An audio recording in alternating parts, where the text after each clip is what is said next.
I'm Karima Brown. It's Sunday morning and it's time for The Fix. This is The Fix, where every Sunday, without fear or favor, we question the big role players. We look ahead to tell you what matters, how it affects you, and why you should care. And as usual, I'm joined in the studio by my sparring partner, Sunday Times and Business Day columnist, Peter Bruce. Peter, a hectic political week behind us and another one in front of us. It just never stops. I mean, the closer the election becomes, the more hysterical we all become, and actually we're hysterical for the right reasons. Yes. One good thing did happen this week that I've been chasing, which is the final proclamation of the investigating directorate, right. the NPA. This is the creation of a hugely powerful investigator come prosecutor. Yes.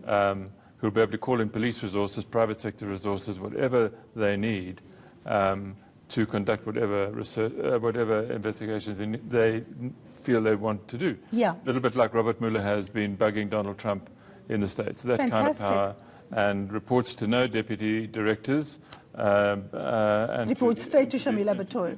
Shamila Batoy only, and is unstoppable. And I think, of course, that's going to give pace to the fact that people are going to be starting to be facing arrests. People's heads are beginning to sort of drop a little bit in South Africa. I mean, the last week of blackouts, let's not call it anything other than what it is, from Eskom, has been truly shocking. Yes. And incredibly damaging to our economy. Absolutely. And our reputation as an investment destination. Well, I mean, and also just people's... look like a joke, you know? Yeah, and also people generally.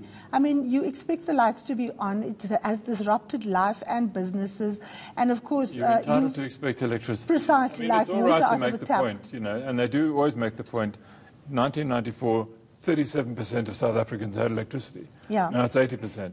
But that, you know, you don't spread things about if you can't maintain them. Yeah. There are dreadful stories in the newspaper today about exactly what might lie behind this. Yes. Because Eskom has lost the ability to predict when leaks might occur. And that's because someone stole the technology. Someone inside Eskom walked off with, developed the technology for Eskom, walked off with it, they've sold it to somebody else.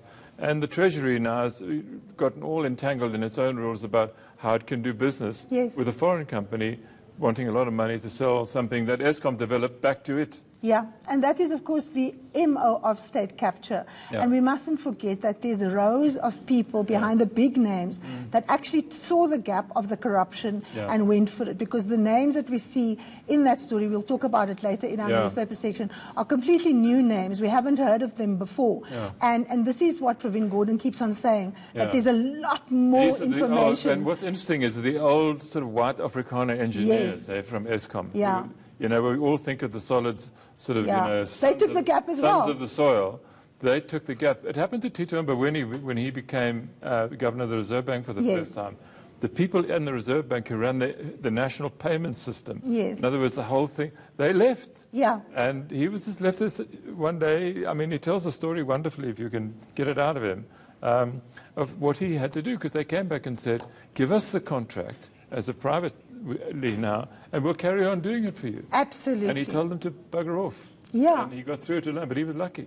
Absolutely. Just quickly, there's a really interesting piece, Peter, and I think you're the culprit, about whites and Cyril Ramaphosa. Yeah. Very quickly, Rapule from the... Rapule Tamari, the political editor of the City Press, really speaking excellently there about this relationship between I really Cyril like and this whites. it's because it's, you know, it's not about whites, it's about Cyril, says Rapule.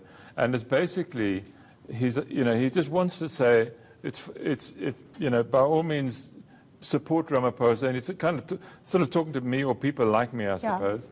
But what he's saying is, you know, don't expect that that he can. We all know this anyway. I mean, I know it, that he can save the country. I mean, the fact is that people like Batabile Dlamini will be in his next cabinet, no matter how awful it may seem. You know, well, I differ from you on that, but we'll come back to that. He's playing it, but he's in a game of chess. Absolutely. And he's mated at the moment. Yes. But it's not over. Yeah. And the point is that it's not over. I think that is we mustn't critical. give up hope. Absolutely, Yeah. Peter. Well, take a look at what's coming up for you in the fix. And then, of course, we will start off with our very first panel after the break. First up, a looming strike at SARS. We talked to both unions and the revenue services to look at the impact of this on an already struggling institution. Then we focus on the beleaguered tripartite alliance, as one of the ANC's top 6 throws down the gauntlet to its leftist ally, the SACP, saying it must choose if it wants to be an opposition party or stay in the alliance. We also look at the latest revelations in the great VBS bank heist, as newly leaked information implicates former ANC Youth League Limpopo leader in dodgy dealings. And as is custom, we take a look at the weekend newspapers to see what's made the headlines this week and why. The fix starts now.